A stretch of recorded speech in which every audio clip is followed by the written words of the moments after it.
My name is Bridle and I'm the MC for today. I've worked out that this is actually the anniversary of my first Palm Sunday rally 40 years ago. On behalf of all of us who are gathered, I want to acknowledge the traditional owners of the land on which we meet, the Turrbal and Yagara peoples, and pay my respects to their elders past and present. Sovereignty over these lands was never ceded. We meet on stolen land. It always was and always will be Aboriginal land. And if we want a future where peace and justice are fulfilled, we need to acknowledge the theft, the genocide, and the ongoing racist carceral institutions which have oppressed Aboriginal and Torres Strait Islander peoples and laid the foundation for the ongoing cruelty towards refugees. We are here today because we share a belief in the inherent dignity of human beings and the right for all people to live free from persecution and oppression, to live fully, to live in peace. This rally has 4 demands: to free the refugees from camps and prison hotels, action for Afghanistan, to commit to an intake of 20,000 immediately, not the current meagre offerings of Alex Hawke of a certain number over 4 years, which the Minister recently announced. We want permanent protection, not poverty and insecurity for refugees.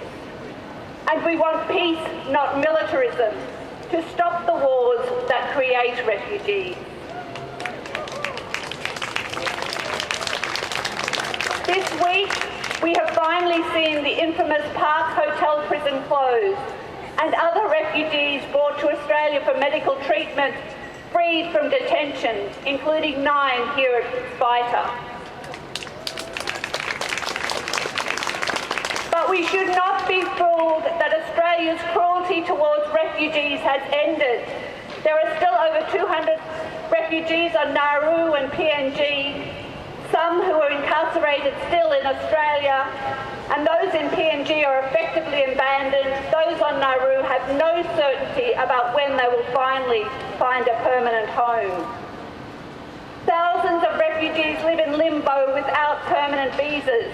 No family reunion, no right to travel. They've spent years in community detention, trapped in a property, I can't call it a home, chosen by Home Affairs, unable to work, young people unable to commit to tertiary study. They can't even spend a weekend away. Children need permission to go on a school camp.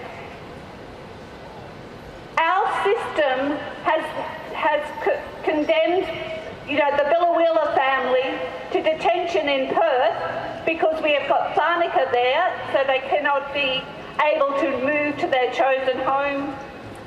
We have people consigned to living in poverty, payments far less than the usual Centrelink pittance, and others who receive no financial support after years of detention trauma.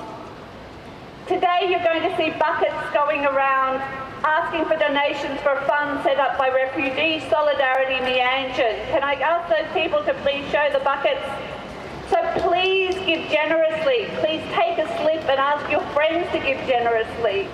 These funds will go to the 14 men who were released from Vita over the past couple of weeks after 9 years of detention.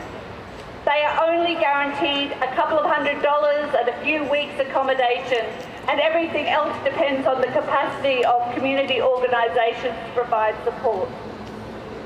The men have chosen cash payments as a way for them to finally have choice after too many years where they had no freedom, no choice.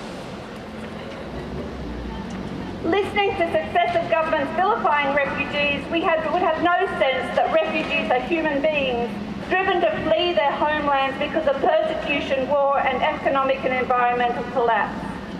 We have fueled those wars, but we fail to protect those who were supposedly the focus of those interventions. others' languages, refugee camps in Indonesia and elsewhere. This racist mistreatment of refugees must stop, and that is why we are here. Thank you for your attendance.